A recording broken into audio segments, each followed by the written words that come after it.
Da, da, da, da! It's Film Poems. Welcome. Welcome to Film Welcome. Poems. Welcome to Film Church. We cannot tell you the truth. No, I already forgot the tagline. Yeah, this is our last episode without an intro. This is our last episode without an intro. Yeah, we'll have an intro. intro. The intro. God damn it! If you've listened this far, you know what's going on. Yeah, the intro is slowly degraded over time. It's completely degraded. So if you're new to the podcast, we have a writer and an actor, and we talk about movies from an artist's point of view and why the film of the week mattered to us and how it connects to our daily lives. And within that is the hope that we can connect the transcendental realm of beauty down to the mundane slog through this communal hell world that we're all trying to make better. Learn to live poetically in the communal hell world. That's the goal of this podcast. Yeah, and so welcome to church. Welcome to church. We're not lying to you, but we can't tell you the truth. Yeah, and that's an aesthetic comment. You know, we don't have any ill intent. We're just out here trying to, make a buck like anybody else is. But also maybe make a difference. I don't know. Well, how do you make a difference? Try, yeah. I mean, how do you make a difference when you're just another goddamn talking head? Well, that's all we are. We're just talking heads. I know, but we could either be silent and not say anything, or say the only thing we have to offer, which is our personal perspective, and maybe it adds some value to your life. And we have this crazy idea in the 21st century that perspective is not the truth. Yeah. It's not like I have my truth and you have your truth. It's like, no, the blind man and the elephant analogy. The conclusion is not that there's no truth. The conclusion is that no one person is able to grasp all of it. The truth is bigger than what we can say in a podcast episode. Exactly. But we're going to scramble and scratch in the dark, reaching for something like the truth if we can. Well, if we can. And then there's also, once we freely acknowledge that, to me, the elephant is a paintbrush because I'm, caressing its tail, and to you the elephant is a tree because you are stroking its leg. Then we don't have this, like, we're not journalists, This got hot really fast. Yeah, well, usually it takes us a little while. Yeah, I don't know. We're just at that age, I guess. Well, or all we want to do is fuck. That's all we want to do. Make babies, yeah. Instead we're making a podcast. Yeah, that's our baby right now. This is our child right now until we have a real one. What did we watch this week? This week we watched the 2002 crime epic drama from Brazil, City God. Cidade de Deus. Yeah, it's directed by two names that I'm going to attempt to say: Fernando Meirelles and Katia Lund. And it's also based on... That was pretty good. That's, that was some white girl Portuguese. That's not bad. Oh my God. I said it with confidence, which is... That's what you gotta do. Yeah. It's from a 1997 novel of the same name written by Paulo Lins. And it's also loosely based on real events. Didn't this movie do quite well in the Oscar season? Yeah, it got a ton of nominations and is considered like one of the greatest films of all time and like top 10 greatest Brazilian film ever. Yeah. So this could have been, like our award-winning pick too, but it's our foreign pick. Yeah. The other thing we do every week is I write a poem for the film that we watch, and we read that before we get into the discussion. Hence the name Film Poems. Film Poems. I've also been informed that Will brought a poem to read as well? I did bring a poem. Yeah, I did. Which should go first, mine or? Go ahead. Okay, all right. I will read my poem, and then we'll hear Will's, and then we will discuss. Here we go. I don't know what to say about violence. I have never been such a trespasser. I understand the less sanguine adjustments, like severances of stability, interior chasms laid open in what were once forged convictions, ripping out the nerve of a coward. But I cannot draw blood. I cannot even draw my own. I regard the ruby river that weaves throughout all things far too much to wave cheap metal between it and scatter its connections in forced, discordant eruptions.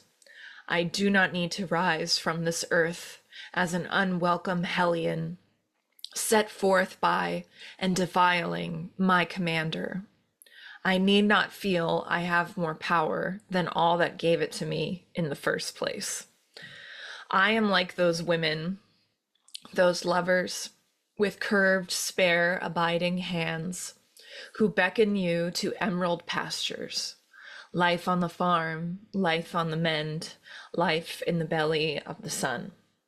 I wish to kiss you and restore you to golden health, the original health of being born, the original fluid that runs through you yet and urges you, begs you to live.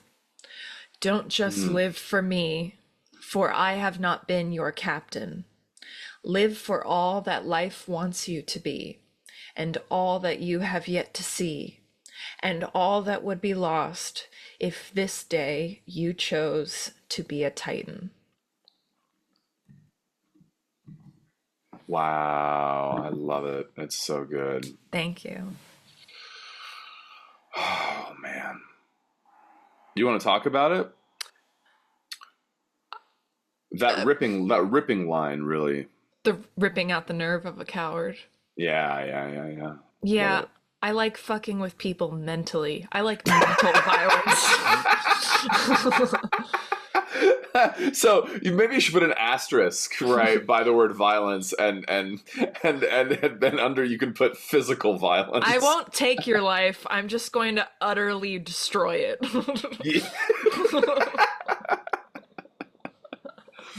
For good reason, so you can grow and transform. My God, so alchemical. Yeah. Oh, fuck you. How dare you? It's good. Yeah. It's good. But there are lots of ways to fuck with a life. And I like to do that in a way that makes your life more beautiful. There are lots of ways to fuck with a life. Yeah. That's what this whole podcast is for. Let's say some really provocative shit to fuck with your life, and hopefully your life is more beautiful as a result. That's the goal. I saw, I posted it on my Instagram, but I saw a quote from the movie In a Lonely Place, and it says something like, "And after having thoroughly confused you, I have to go." And I'm like, that's my life. All right. Goblin out. Goblin out. Cheese.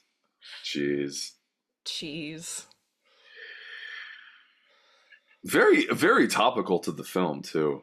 Yeah. This is a film about so the City of God is a poor suburb in Rio de Janeiro, and I should say impoverished, because it's not just poor. It's like it's straight favela. Up. Yeah, whatever that is. I don't know what that word means.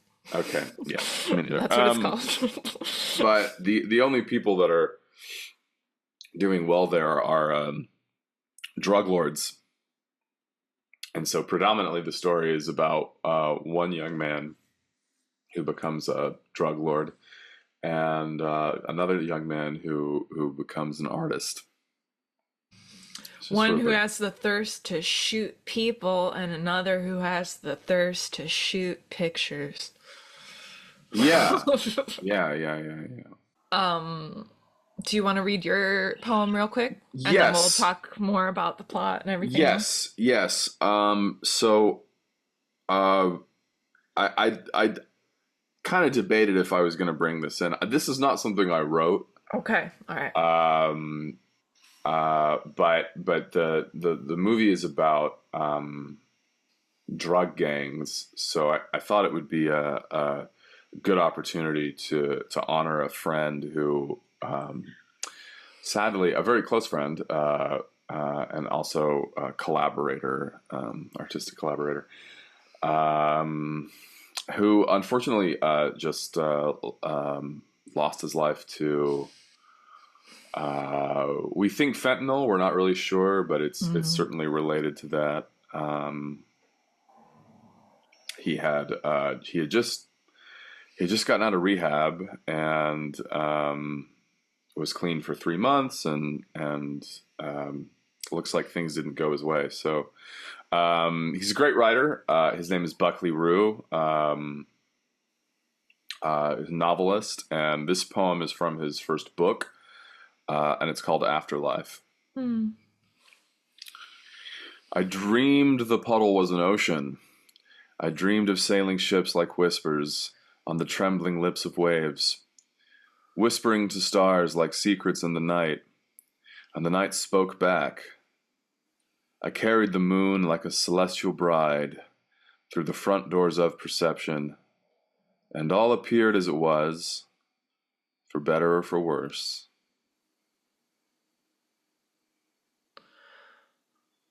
Wow, that makes me want to cry. Yeah. I haven't read any of his work yet. That's really beautiful. Yeah.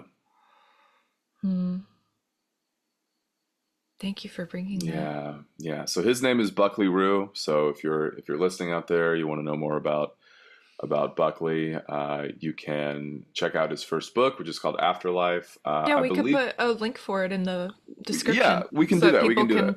Look at it. Yeah, that sounds good. I believe his second book is called Titan. Really? Yeah. It's about Hippolyta of Alexandria, and they made a movie about her, starring Rachel Weisz some years ago. Oh yes, yeah. So that's his second book is about wow, that. I want to read and we were working together to develop his third novel into a film. So, that's something we're still looking into. So, anyway, just thought that would be a good thing to share. Yeah, thank you, Buckley. Yeah, thanks, Buckley. We know you're out there, man. Yeah. All right, so let's get into it. So, City of God. Okay. Is there anything else you want to say about the plot before we just start tearing it all apart? Anything more of the plot? So we talked about where it is. We talked about who directed it. We talked about the year it came out. Kind of what's it about? Big splash in the film world. The plot a little bit. The guy who becomes the drug lord at the end. His name as a kid is Lil Dice, and then Dice, and then he gets what's the word? Consecrated. Well, he goes through a rite of passage. He goes through a rite of passage to become Lil Zay, and is given this amulet, and then he ends up killing all the other enemies, all the other drug lords, so that he can take over. Now, most people, when they start in the City of God, they're just like petty robbers or little things like that. But it really takes becoming a drug lord to be financially successful in the City of God. The other character, the photographer, his name is Rocket. And it's a great name. Great name. Will would like to name one of our children Rocket because it's a family name, apparently. Not all of them. Not just one of them. Just one of them. I didn't say all of them. Don't even get that idea. Oh, okay. All right. Definitely not all of them. Not even sure about one of them. Folks, if you would like to leave a comment and vote for whether or not we should name our firstborn son Rocket, let me know. Rockett. It's an amazing name. It's who else? It's great. How can you look at a child named Rocket and take it seriously? I don't know. It's a nickname. It's not. Anyway. We'll let the people decide. I think you would look at the kid and say, "Oh, the kid's going places." Okay. Anyway. Sure. Well, Rocket in the movie is going places because he is trying to stay outside of the drug scene. He's not involved in any of the gangs. He doesn't get involved with any of that. He does dabble. He does dabble. He tries for like a night to carry a gun and see if he can rob some people, but he just can't bring himself to do it because everyone he runs into, he's like, wow, they're just too cool. That's literally what he says. He's like, that guy was too cool. And it's really hard to not get involved in the scene. It really takes something for him to constantly avoid it. But one of the things that helps him avoid it is his love of photography. That's right. One of the things I would really like to talk about with this is like, because I did a lot of research and, I love going down the analysis holes. It would make sense that in an environment where the only kind of success you see is people who are in these, schemes and gangs, that you would aspire to be that for financial gain. But this is the thing, is there's the tagline of the movie is something like, if you stay, the beast gets you. If you leave, the beast eats you. And the people who try to leave a great tagline. The world of the city of God all end up losing their lives, but except for Rocket. But the people that lose their lives are the ones that were involved in the gang scene to begin with. Right. And so my question is, if you don't have to get involved in the gangs. You don't have to. And it seems like that tagline would only apply to you if you did. If you do something else right off the bat, then why would you get eaten? Like Rocket right off the bat insists on not being a part of that life, even while he's in the city of God, and insists on just following what he loves. And that's how he's able to actually get out. But why not just leave right off the bat? Why not go somewhere else? I know that takes money, but you don't have to be this version of success, this version, meaning like a drug lord or a gang member or anything, in this place. You could go somewhere else. And doesn't crime sink you deeper into the place? Like, why would you do that? Why wouldn't you do everything you could to be a Rocket? Well, I think you in your question, I think you gave two really good answers. One is, you need money to leave. There's a scene where Rocket's elder brother Shaggy and his woman try to get out. Oh, that's Benny's older brother. Oh, that's Benny's old. Oh, okay. Rocket's older brother is the one who gets killed by Lil Dice. That's right. That's right. Okay. So it's Benny's older brother tries to leave with Bernice, his girl. Yeah. The elder brother's named Shaggy. Yeah. So Shaggy tries to leave with Bernice. That's right. And he gets killed by the authorities. So I think there's, at least in the case of this city, there's government authorities who don't want them to escape. But he's also a wanted man. Like, he's already committed crimes. If you haven't committed any crimes, and most of the people there are homeless, like they're subsisting on like the generosity of their neighbors. Can't you go to another place and do that? Well, you got to wonder, are you just going to bring your problems with you? I know. And then the other thing is, like, especially with that scene of Shaggy Bernice is in the car. He's pushing the car to help it leave, and the cops see him, and he has to run, and Bernice keeps driving, and he gets shot down. And that's like the prelude to the story, and it's framed in all this warm, glowy light, and it's kind of romantic looking, watching this man die in like a quote unquote heroic way. And it makes you think, it kind of gives you the impression that like, not only do these people see this as a way to be financially successful and stay where they are, but they also see it as like cool. They look up to it. Yeah. I mean, if this is the only example of success, then you would look up to this. You know, I was just reading this book called The True Believer, The True Believer by Eric Hoffer. And it's about mass movements and which people are vulnerable, which kinds of people are vulnerable to getting swept up in mass movements. And they talk about the chronically poor among other kinds of people, like the chronically ill or the chronically disabled, or anyone who, as a group, as a class, places the agency of change outside of themselves. Right? It's like, we're so poor we can't do anything. Right? For instance, there's nothing we can do about it. So what a person in that situation might do is they might look at a movement, or they might look at a person who creates a community by which they can absolve themselves of themselves. Oh, that's brilliant.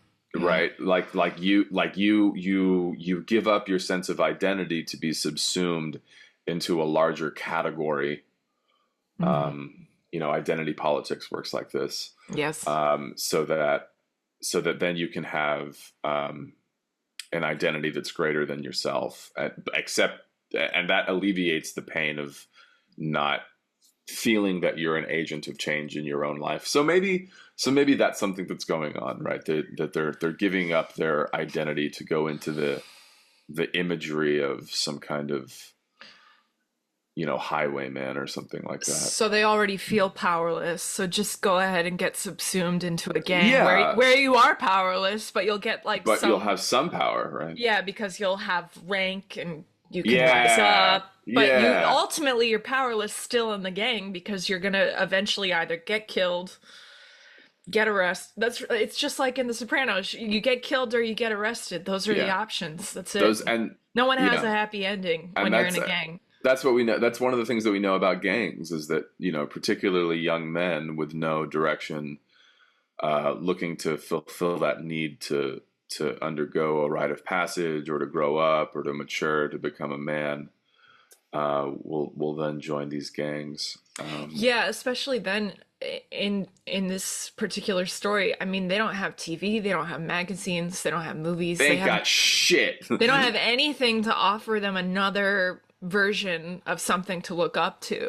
Yeah, right. Yeah. Right. But I will say though, Rocket is a really good example of a point that's contrary to what you're saying and what you're saying, because Rocket chooses, before there's any outside success, from his own personal sense of like what is right and wrong, to avoid this.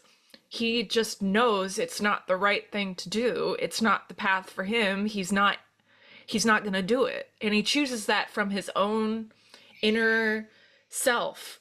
But the other thing is part of why he's able to get out later. I mean, it started with him pursuing this through his own personal sense of integrity, which I think is the first step.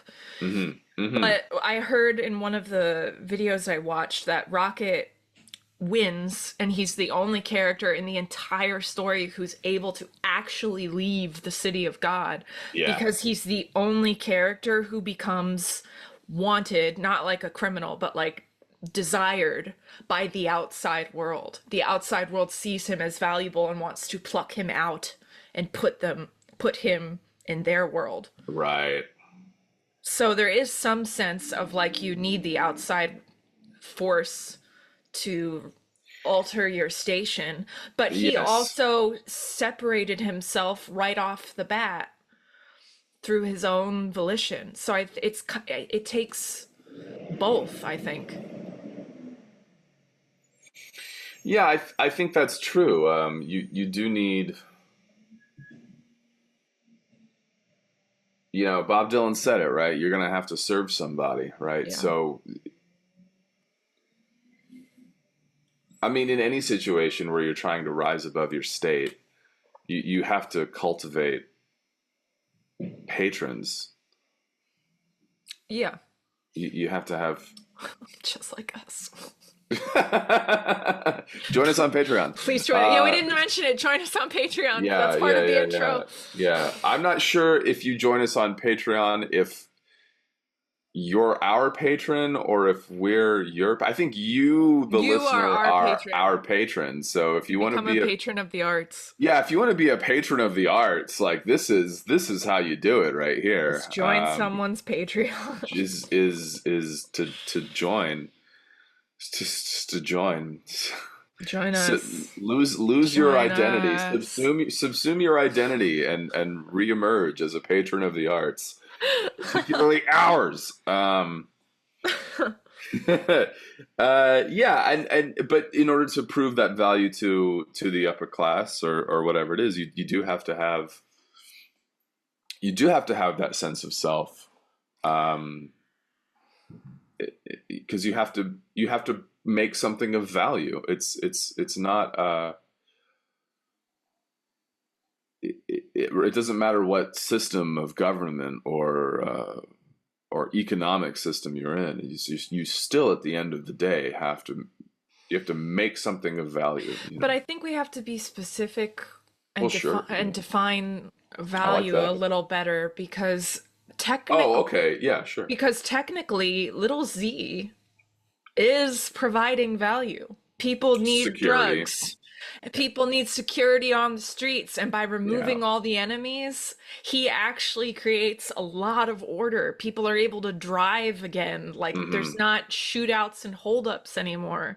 That is very valuable to the people in the city of God. Yeah. And we know that mafias and gangs use that. Yes. As a way to gain the trust of their neighbors. Yeah. So what is the value that Rocket provides that would have the outside world pluck him out? I mean, we can guess based on being artists, but like, what does it really take? Well, he's special because he has we can guess as artists, and it's.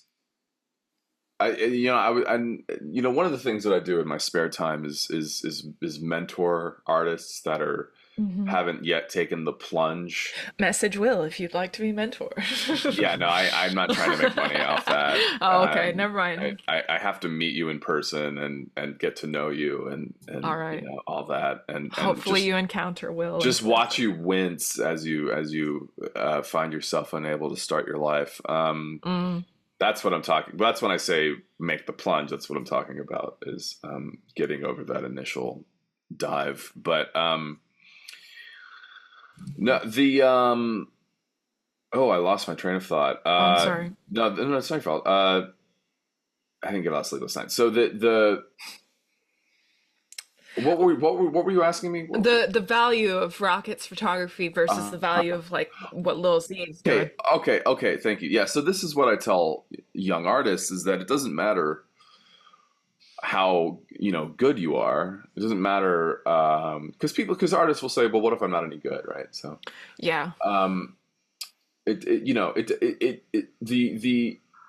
the value that you bring, whether you are taking your first drawing class or writing class, or whether you're Leonardo da Vinci, is the same.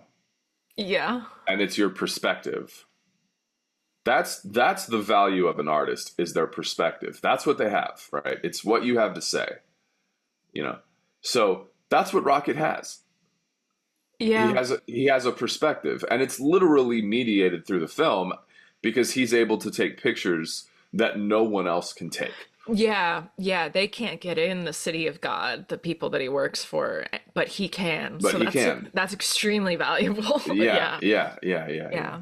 And he has integrity, of course, and so that's the soft value, right? That's the Now, here's another question about the soft value. What do you uh-huh. think it takes? Like, there's Rocket and there's Little Z. They're both growing up in the same damn circumstances, the same temptations. Well, Obviously, Little they're Z's a sociopath, yeah, first of all. he's got his own issues. He's But he's what a rotten egg.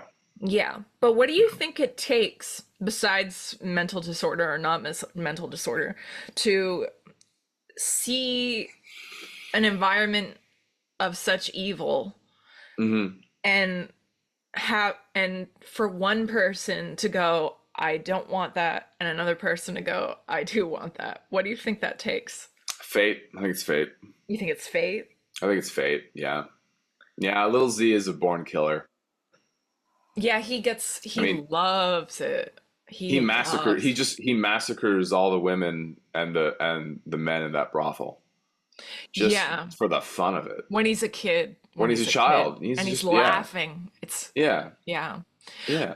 But And so and then Rocket is he's just obsessed with cameras and he loves taking pictures. I mean, so you have on the one hand, you have little Dice, who later becomes Little Z, who is a natural born killer, and then you have Rocket, who just loves to take pictures, and those are just things that they were born with. So it's just fate.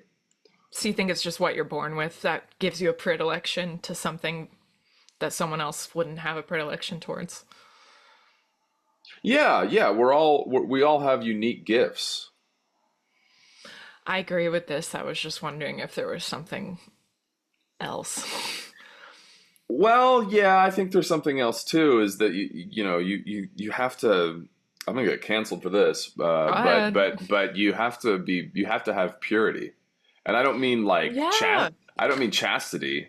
No. I don't mean some weird religious form of purity. I mean you have to protect your soul. You have to you cannot become corrupted. Well, I mean, we talked about this in the Bad Sleep Well episode. Yeah, You have to great. preserve your innocence Yeah, yeah, yeah, yeah. Or recover it. or recover it. Yeah, Yeah. which in the final calculus, maybe those are kind of the same thing. Perhaps, yeah. You Because, know, yeah, maybe. Maybe they're the same thing. It there's a seems like they're different paths, but they do end up kind of yeah. in the same place. Well, it's about your socialization, right? Right. Like it. There's a reason that Ram Dass put that line from the Bible. You must become as a little child again, Yeah. and to be here now, right? You have to become a little child again because it's about your socialization. You have to, okay, you've learned how to be an adult. Okay, now you have to go back and recover that thing that made you an innocent, Hmm. because that's where your true identity is. Your identity is not exterior things. Your identity is who you were before you were socialized. Right. That's your Yeah. identity. Yeah. Yeah. Maybe that's a very Western way to look at it. But hey, guess what? I'm Eurocentric, so We're Americans. What are we gonna do? yeah, right, right, right. Um, yeah, speaking of innocence, we talked about this a week ago, but I want to talk about it again because I thought it was interesting. So when Lil Dice becomes Lil Z, he gets Hmm. given this amulet, Yeah. and the rule with the amulet is that you cannot fornicate while wearing this or Mm. you will die. And we were debating what that meant, and I think you ended up concluding that you can't have love and have this darkness. Like this is an emblem of saying we are going to cast out love from your life. You cannot forcibly try to retrieve it back. You cannot retrieve it back at all. This is it. Your love is dead to you. Now you are only this darkness. Yeah, I think that's right. Yeah. Yeah. So Lil Z just foregoes his innocence completely. It's gone. And when he does later, woman, Hmm. while wearing it, he breaks that rule, but it's Right. also like you can't have it both ways, man. You can't retain any sense of purity and be doing all of these horrible acts. You can't. Right. Yeah. There's words in the film about how little Z is ugly. Yeah, And there's a line about him versus the vigilante who ends up becoming the criminal that ends up going toe to toe with Z. And starts like the really, really big gang war at the end. Is it Knockout Nick? Knockout Ned. Knockout Ned is tall and hot, and so he can have any girl he wants. And Lil Z is ugly and short, and so they say he can only have women by force or by pay. Yeah. Yeah. Yeah. In storytelling, there is a correlation between ugliness and corruption. Yeah, and we talked about that with the weakling tyrant archetype. Yeah, yeah.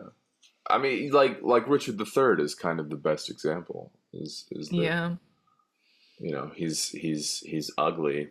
It's an interesting question, you know, if ugliness then makes you ugly on the inside, or like the relationship between inside ugly and outside ugly is an interesting one. I think storytellers are just smart to use that as a visual cue. I don't know if there's anything kind of transcendental about that. Although, you know, if you know, when you're old, you what's that great quote from that smart person? I don't even remember who said it, but like, you know, it's something to the effect of when you're 50, you wear the face that you earn, something like that. Yeah, something like that. Yeah. Yeah. I mean, but there's also plenty of hot villains. Yeah, exactly. And it's a very different route. There's ugly heroes too. So yeah, your charisma can be a sort of villainy then when you're hot.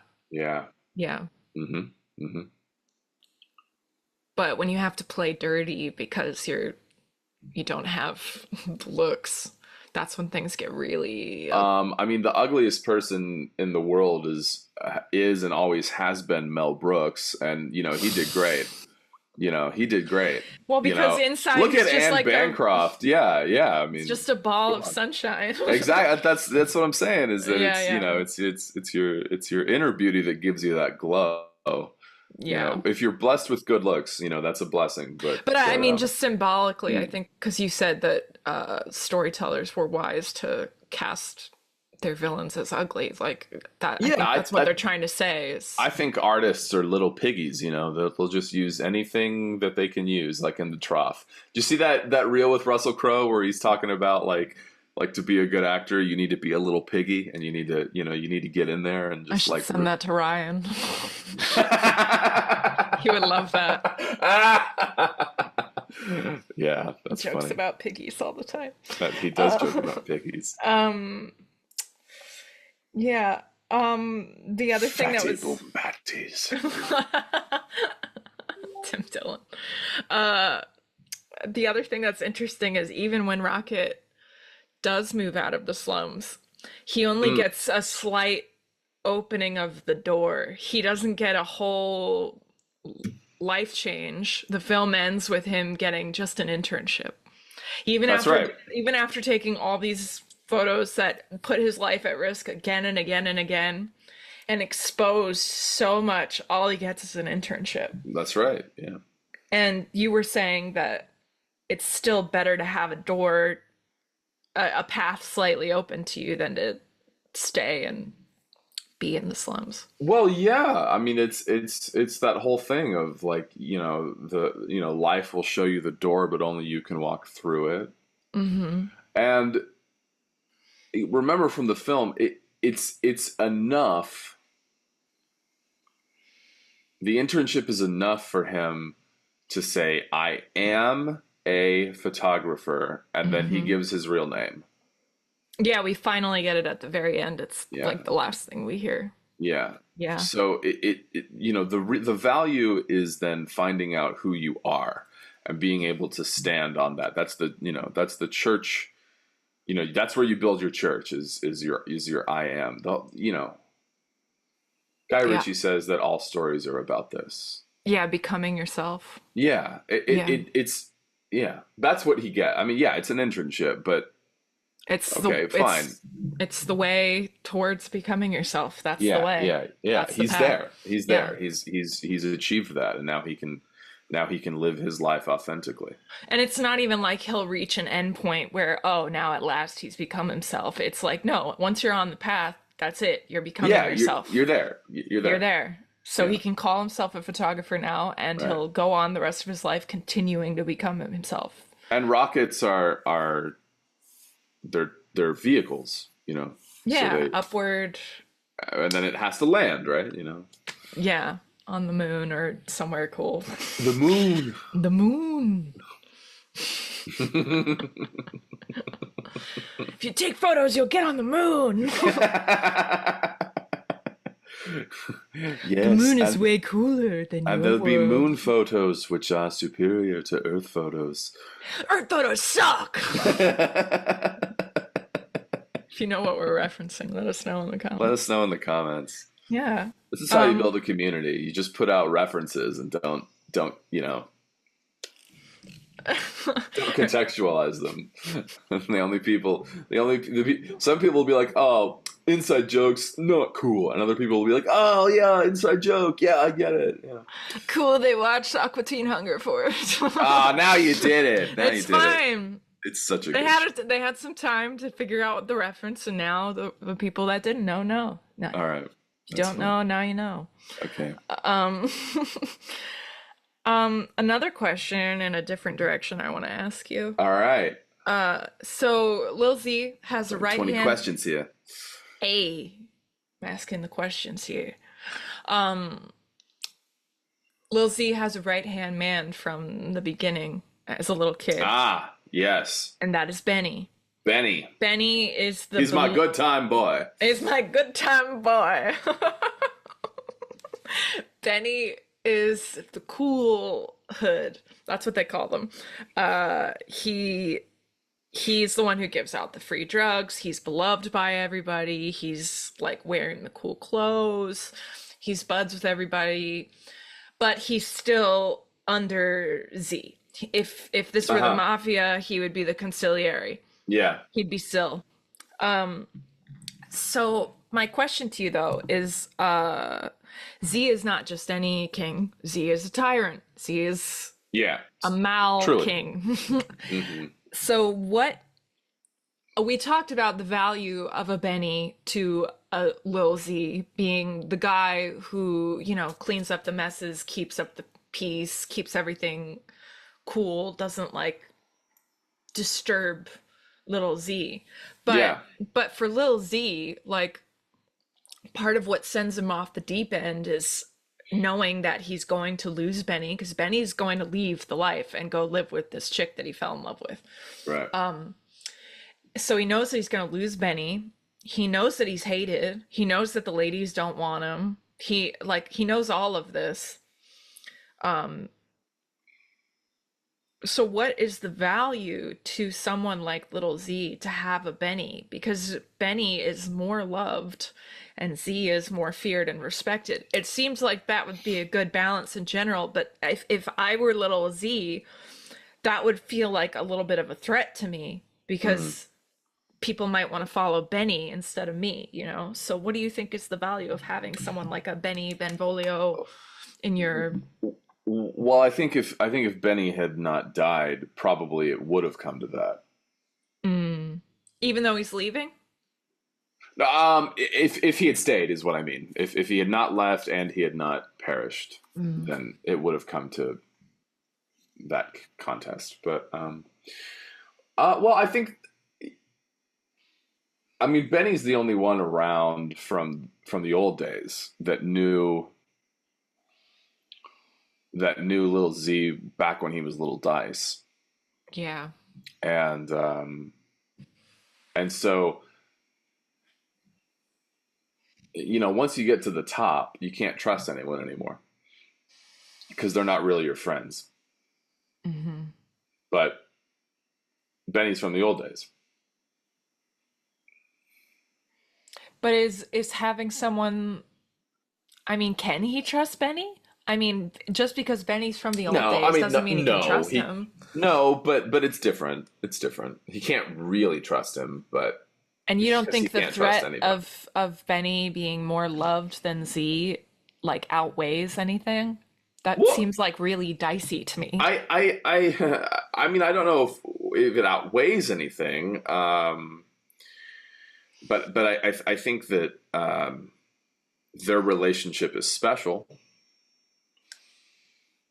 That their relationship is. I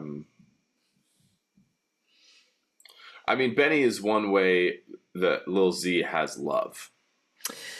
Yeah, I was just gonna say it's like maybe it's less about the trust and more about like he remembers Lil Z before he became Lil Z, so that means he remembers shreds of Dice's innocence. That's exactly. Yeah, exactly. And it makes sense that when Benny dies at his farewell party by accident, that's when Lil Z goes off the deep end, because now this part of him symbolically that still represented a shred of goodness has been slaughtered. And I heard you refer to Benny as Benvolio, and that from Romeo and Juliet, and that I think was intentional. I mean, Ben means good.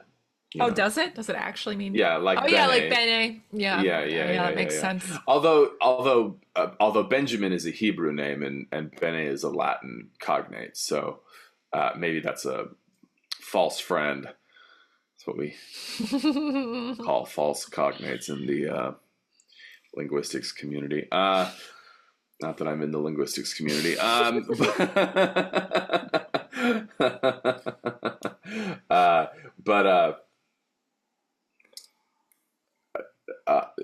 So regardless of the etymology of the word,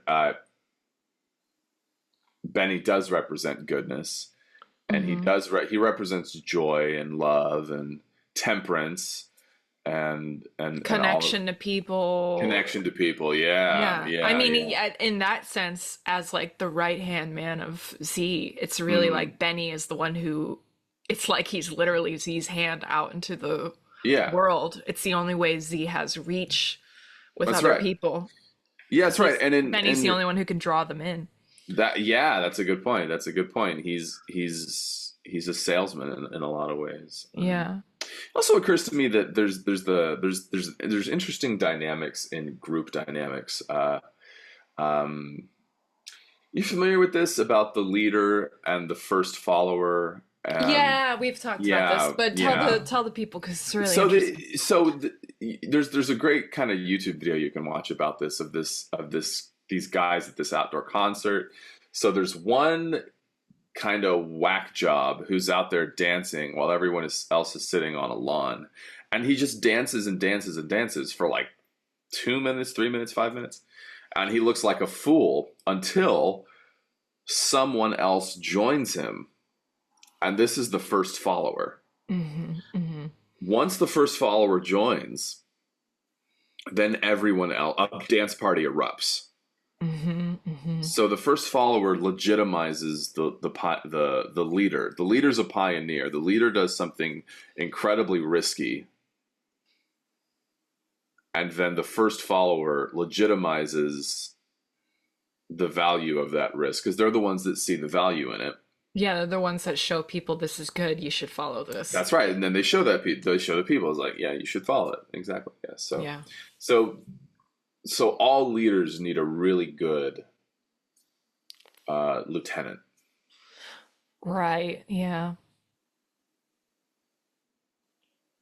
Yeah. So no matter what is personally felt or the social threats that Benny presents, all of the like logistical benefits of Z's leadership are really weighing heavily on Benny being there. Yeah, in fact, Z isn't a leader unless Benny is there. Yeah, Z just yells at people and strikes fear in people and has good ideas.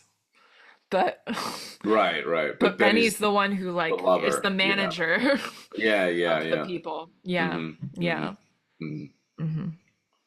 Yeah, that's another thing they talk about is that in order to be a good criminal, you can't just be willing to do all that crazy shit. You have to have ideas. That's what they say. And Lil Dice is full of them. Yeah, so I suppose his blessing is intelligence. Or insight or creativity, mental creativity. Yeah. Did you this know is a that great movie? Yeah, did you know that right now there is an HBO show about City of God? It's about the movie, or it's a continuation of the story, or it's 20 something years later, and Rocket comes back to see what's happened.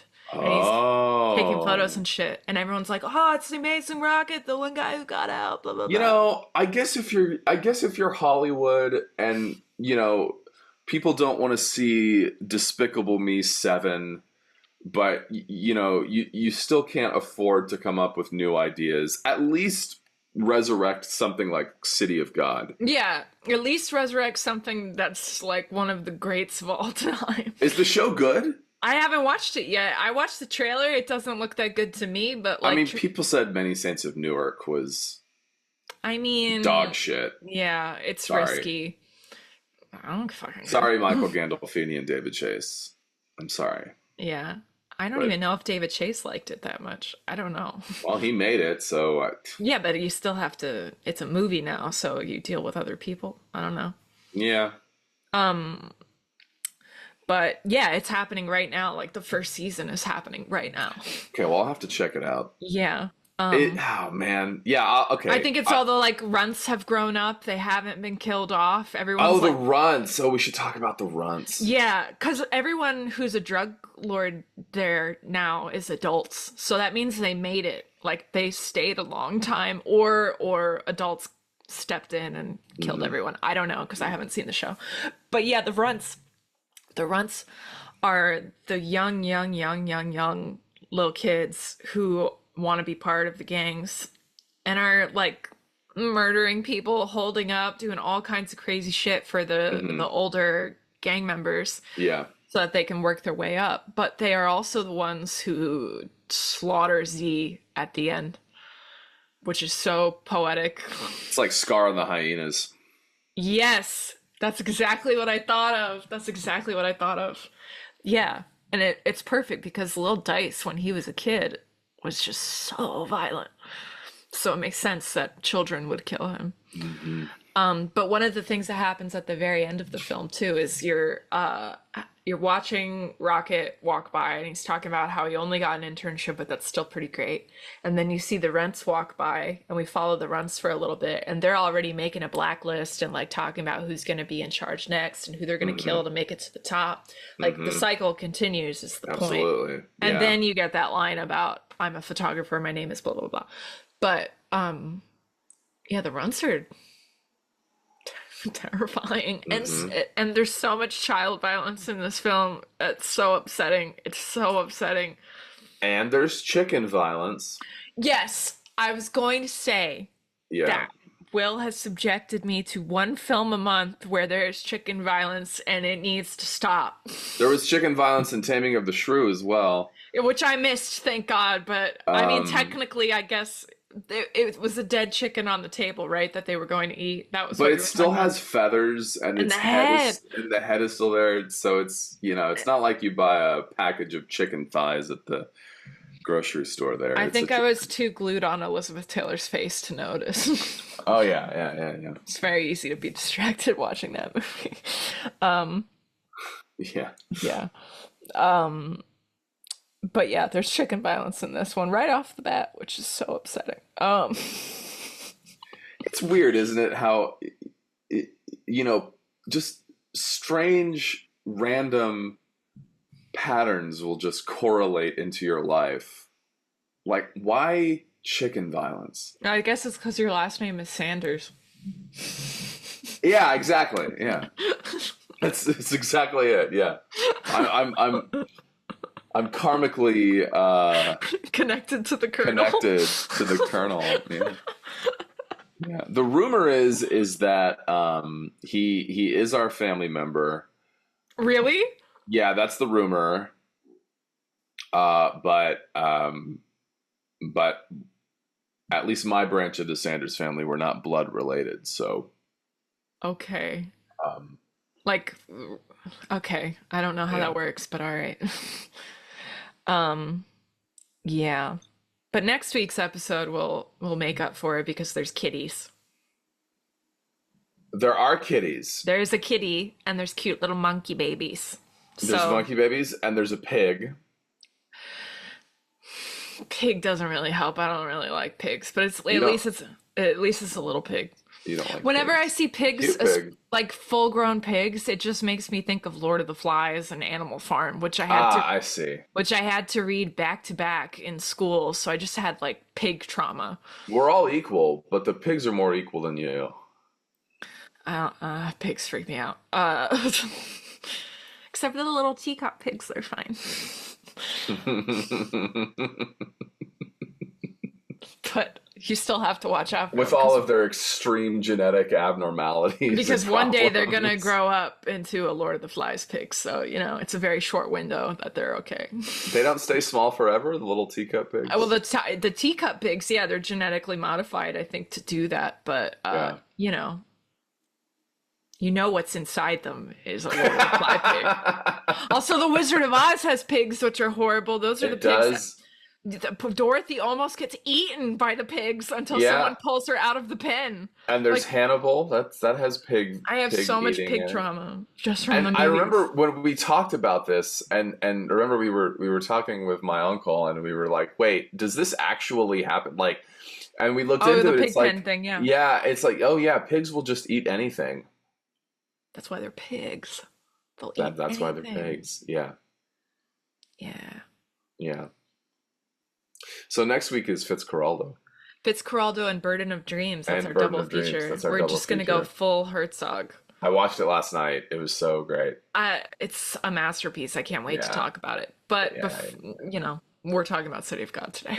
Yeah. Is there anything else we want to say about the film at the moment before we get into the pay minutes? I think...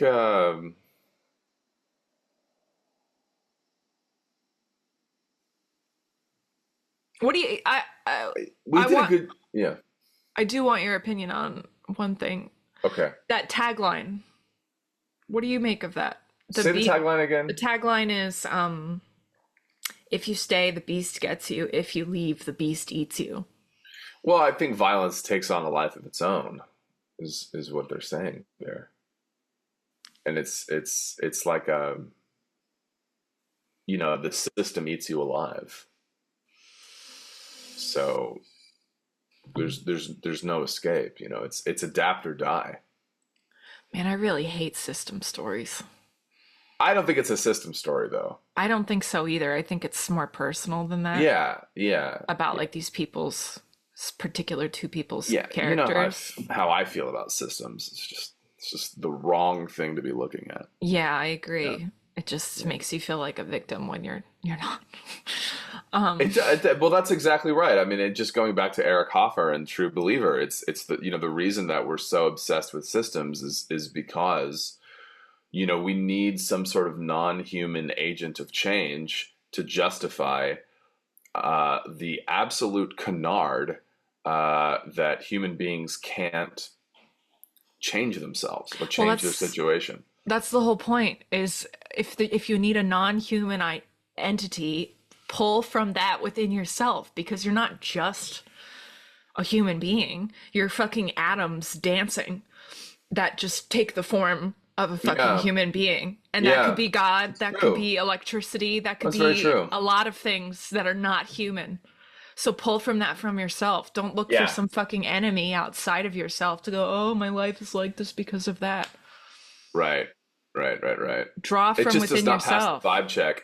It doesn't pass the vibe check. Why you gotta say that? Are you belittling? It's not No. I love the vibe check. The vibe check has become my favorite metric. Are you being serious? No, I'm being totally. Look. No, I'm being totally serious. Here's why. Because the vibe check. What the vibe check is really about is, will she sleep with you?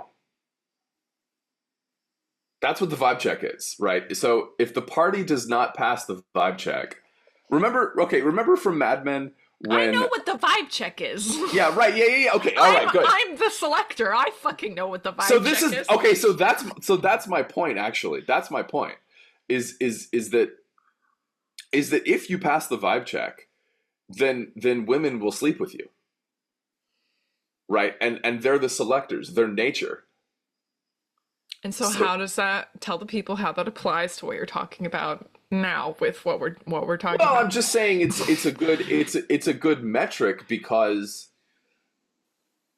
it's just give me a second. So it's because it's localized to life. Well, shall we say it that way? It's not about ideas. It's not about it's not about having the right politics. It's not about reading the right books. It's not about being the right skin color. Being in the right crowd. It's not about being in the right crowd. That's true. It's not about being the right race. On the right side of history. It's not, yeah, oh my God. It's not about being on the right side of history. It's not about going to the right school. No. You know, it's having the right upbringing. Yeah, right. Your sexuality is an expression of, at least in certain stages of life, your potential. Yes. Yeah. Right. So, or your achievement. Right. So if you pass the vibe check, then that means that there are people who are willing to invest in you, and people are very smart, actually, even though they get these crazy ideas, and then they become ideologically possessed. So that's the whole thing, is that passing the vibe check has nothing to do with ideology. It has everything to do with the body, right? And the masters say it is that the body decides and the mind applies. So it's really your body that's doing the living. Your body is the thing doing the living. So if you pass the vibe check, you know, you're actually involved in life in a way, rather than you know, trying to be the right kind of person. You know, I feel like I'm not making sense about it. No, you're making sense, and that's can you say it in a way that, you know, it doesn't sound disjointed and foolish? I don't know if I can sum it up, but I do. But you get my point, right? Like I get your point, and I think that's the most beautiful interpretation I've ever heard of it. Yeah, that it makes you a part of life to pass the vibe check. Right. You have to be embodied. And, yes. And here to pass the vibe check. Yeah, you have exactly. to be feeling within the moment. That's right. Yeah. You can't be disconnected. You can't be disjointed. You can't be in your head about an ideology and a way to be perceived. You just have to be fully here. So you're present. You're present in our beautiful garden world, which at various times in history we foolishly turn into a hell world. But it's our beautiful garden spaceship Earth. It's our beautiful garden planet. And if you can be present in that and feeling yourself, right, and you've overcome anxiety, right? Yeah. So obviously people are going to want to be involved in you erotically, because you're turning people on, and not just sexually. You're making them come alive. You know, this thing spreads. It's contagious. Yeah, and that's why I used the word desire earlier when I said that Rocket is the only one who gets to leave the city of God, because he becomes desired by the outside world. And when we say erotically, it's not just sexually, like it's your life force coming alive. So his photography and the fact that he can put himself in these dangerous situations for the sake of these beautiful photos is it charges your eros. It makes people feel something like lightning striking their body. That's right. That's what's valuable. That's passing the vibe check. That's passing the vibe check. Yeah. Rocket passes the vibe check. And this is why Lil Z is feared and hated and not loved, because he doesn't pass the vibe check. That's right. That's right. That's why the women don't want him. It's not just because he's ugly. He could be ugly and still pass the vibe check if he just had the fucking electricity. That and Mel Brooks. Like, yeah, Mel Brooks. Mel Brooks got Anne Bancroft. There you go. What the fuck are you doing? Yeah. Okay, shall we leave it there? Yeah, what the fuck are you doing? What the fuck are you doing? That's where we'll leave it. Go past the vibe check. Go past the vibe check. Figure Go it to out, guys. our Patreon to hear the bonus minutes, which we're about to get into, where things get way spicier. It's usually like another 30 minutes. You can get that if you become a member. You can also join the chat room and get a bunch of other bonus goodies that we'd love to share with you. And please, please, please, we are trying to spread the gospel. Help us by subscribing here on YouTube or following here on Spotify, by leaving a comment, by participating in the polls, anything to help get this out there, because no one is teaching anyone how to live poetically. Would also be great. Be alive. Would also be great, you know, because we're going to update the format here in a little bit. We're going to keep changing it up to keep it exciting. We've given you our faces now. That's a big deal. Yeah. So like probably figuring out what people are responding well to would be in our best interest. So of course. Yeah. We will. Let us know what you like and what you don't like about the show. That helps us too. You know, we're getting started. We're figuring it out. Yeah. If there's something you want to see that's different, let us know and we will make the adjustment. Okay. All right. Thank you. Ta-ta for now. TTFN. See you next week for Fitzcarraldo and Burden of Dreams. Bye-bye.